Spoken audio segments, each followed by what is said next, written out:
नक्सलवाद के खिलाफ झारखंड पुलिस लगातार अभियान चला रही है और इसी क्रम में गुमला में भी झारखंड पुलिस को बड़ी सफलता मिली है। देखिए, जानकारी ये मिली थी कि जेजेएमपी के 3 उग्रवादी किसी बड़ी घटना को अंजाम देने की फिराक में है और जब पुलिस से मुठभेड़ हुई, मुठभेड़ में 3 नक्सली मारे गए और उसके बाद जब हथियारों का जखीरा बरामद हुआ तो वह हैरान करने वाला था। वहां से AK-56 जैसे हथियार भी बरामद किए गए हैं। ज्यादा जानकारी के लिए इस वक्त सौरभ हमारे साथ हैं। सौरभ, ये जो पुलिस को सफलता मिली है वाकई में बड़ी सफलता है और जो हथियार बरामद हुए हैं AK-56 जैसे हथियार का बरामद होना बताता है कि नेटवर्क बड़ा मजबूत था और हथियारों इनके पास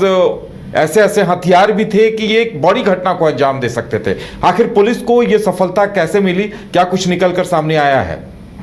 जी बिल्कुल, देखिए झारखंड में इन दिनों उग्रवादियों की कह सकते हैं कि उग्रवादियों के विरुद्ध लगातार अभियान चलाए जा रहे हैं और झारखंड पुलिस की ओर से यह नक्सलियों उग्रवादियों के लिए सीधा संदेश है कि या तो वो आत्मसमर्पण करें और जो सरकार की जो नीति है आत्मसमर्पण नीति के तहत लाभ लें, या तो फिर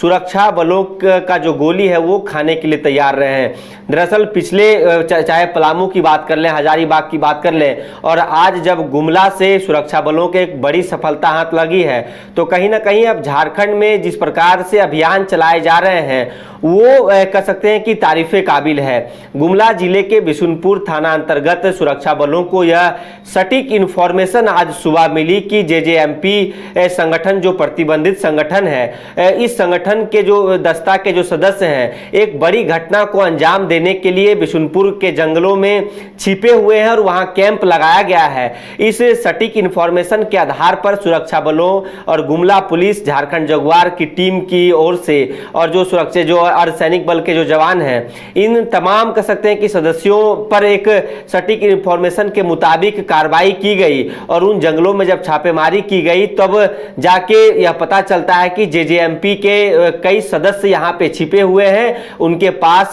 बड़े बड़े हथियार हैं, बम हैं। इसको लेकर जब जवाबी कार्रवाई की गई, पुलिस और सुरक्षा बलों को देखते ही जेजेएमपी के जो सदस्य हैं, जो उग्रवादी हैं, वो फायरिंग करने लगते हैं। जवाबी कार्रवाई में पुलिस की ओर से भी जब फायरिंग की जाती है तो बड़ी सफलता हाथ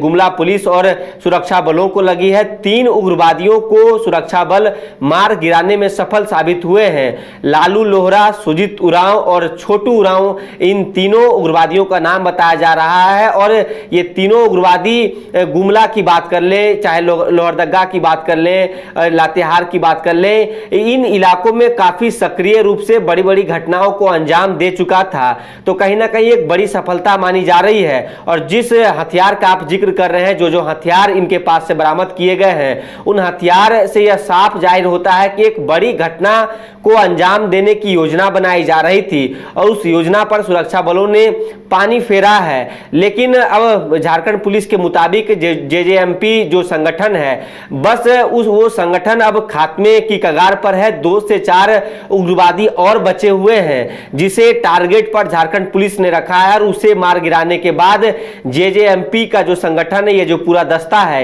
ये पूरे तरीके से खत्म हो जाएगा। यदि पुलिस के आंकड़ों की यदि बात की जाए तो जो आंकड़े पुलिस मुख्यालय की ओर से जारी किए गए हैं, अब तक जो जेजेएमपी के साथ जो मुठभेड़ हुए हैं पुलिस के, उन मुठभेड़ में 9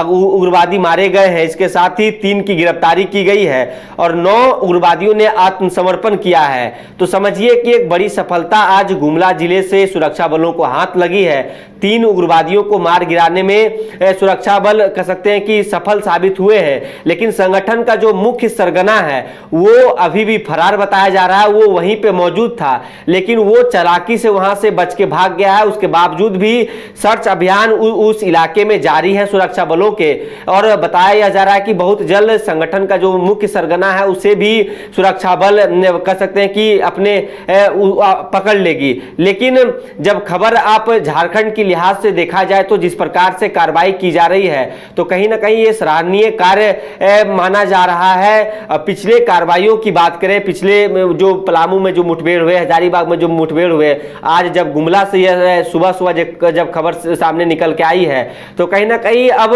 अंतिम सांस नक्सली उग्रवादी संगठन झारखंड में भी गिनता नजर आ रहा है। और केंद्र सरकार गृह मंत्रालय ने भी ठाना है कि 2026 तक देश को नक्सल मुक्त बनाया जाएगा। खासकर जब आप झारखंड की बात कर लें, बिहार की बात कर लें, छत्तीसगढ़ की बात कर लें, इन राज्यों में ज्यादा प्रभाव देखा जा रहा है। लाल आतंक की बात कर लें, जेजेएमपी उग्रवादियों की बात कर लें,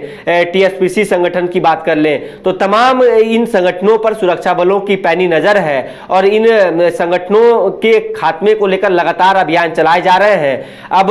अगला जो टारगेट है डीजीपी के अनुसार कि वो सारंडा की जंगलों की ओर बढ़ेंगे और उन जंगल को भी कह सकते हैं कि उग्रवादी नक्सल मुक्त किया जाएगा, उन इलाकों को भी। जी चलिए सौरभ, अब देखने वाली बात यह होगी कि जेजेएमपी के जो बचे हुए नक्सली हैं उन्हें पुलिस कब तक नेस्तनाबूद कर पाती है, क्योंकि बताया जा रहा है कि उनके पास भी घातक हथियार हैं, इंसास राइफल, AK-56 और इस तरह के SLR राइफल्स, इस तरह के हथियारों का मिलना बताता है कि जल्द से जल्द इन्हें काबू करना या इन्हें नेस्तनाबूद करना झारखंड पुलिस के लिए काफी जरूरी है।